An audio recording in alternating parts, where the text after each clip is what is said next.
Hello everybody, so sorry this review is a day late. You will understand a little bit when I explain this. So I did see Eddington yesterday. It's the new movie by Ari Aster, directed Hereditary, Midsummer, and Beau is Afraid. Hereditary, that's one of my favorite movies of all time. Midsummer, good film, just didn't love as much as Hereditary. Beau is Afraid is just that it's a movie. It's a movie, that's all I gotta say. So, Eddington. This is basically a Western black comedy set in the COVID pandemic year 2020, where Joaquin Phoenix is sheriff and then Pedro Pascal is this mayor, and essentially these two go walk to see, and then Joaquin Phoenix character wants to basically become the mayor, and Pedro Pascal is not having it. And then you have Emma Stone and Austin Butler, who these social media influencers, because this movie is a lot. This movie is a lot. Everything about this movie just screams 2020 all around. COVID, the mask, the Black Lives Matter movements and the protest, and then the social media influence. Yes, this is the most 2020 movie I've ever seen. But obviously good cast, good ensemble cast.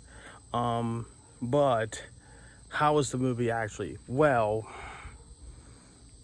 you will either love or you will hate this movie. There is no in between. There's people who say this movie is a masterpiece, and then there's people who say this movie is utterly garbage. I think I'm really in between when it comes to this movie. There's a lot of this movie I really like, especially performances and how the movie was shot. But there's a lot of this movie I did not like.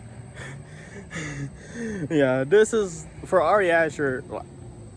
There's elements of horror in this, but this is generally basically the first non-horror movie this guy's ever done, actually, though. Which, honestly, I'm shocked. I'm really shocked, actually, honestly, though. However, but now, yeah, because yes, honestly, now when it comes to the two movies that it's either set in 2020 or basically use COVID as a plot, I'm just tired of that. I'm tired of that, honestly, though. And the reason why is essentially because of I don't want to think about it right now. It was literally 5 years since we had to go through all of this. However, though, with that said, I actually think that's kind of what drives this movie more into reality more than I actually thought it would be, which is one of the biggest positives I can say about this film. How this movie is surprisingly his most grounded reality film to date. Another thing too I forgot to say is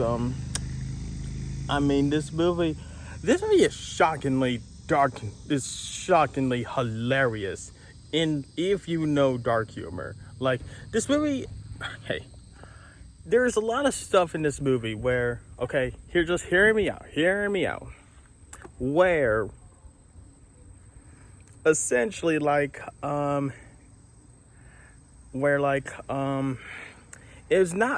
was not funny in 2020 when it happened. It was not funny at all. But 5 years later, you're just laughing your tail off because of the absurdity of it, honestly. But I will say one of the biggest negatives I will say about the movie though was I generally thought this movie was actually a bit too long, honestly, though. The movie's 2.5 hours long. It could have been so much shorter, honestly, though. There's so much of this movie that literally could have been trimmed and cut off. I'm not even joking. However, this is definitely one of those movies where you're either gonna love or hate, but also honestly definitely one where I definitely want to watch again to see if I can understand. One of those you may have to watch this movie more than once to fully understand everything. Those movies I'm not a big fan of, but honestly though, I'm not gonna lie, this is definitely one of those movies I could definitely see becoming a cult classic a few years from now. Maybe like Beau is Afraid is, like Hereditary is now. But honestly, though, this movie is a lot. This movie is a lot. This movie is generally just so much. I mean, I liked it. Now, in terms of Ari Aster's filmography as of now, I will say personally, Eddington is currently my least favorite. Beau is Afraid is third. Midsummer, the theatrical cut, is second. And Hereditary, I still think is his best. But if you want to, but technically, I do think his best is the director's cut of Midsummer. I still think that's his best if you want to include that. But other than that, I mean, so yeah, Eddington, what was initially one of my most anticipated films of the whole year. I mean, it was disappointing. I'm not gonna lie, very disappointing. But I'm not gonna say this movie's horrible because it's not. It's definitely a movie.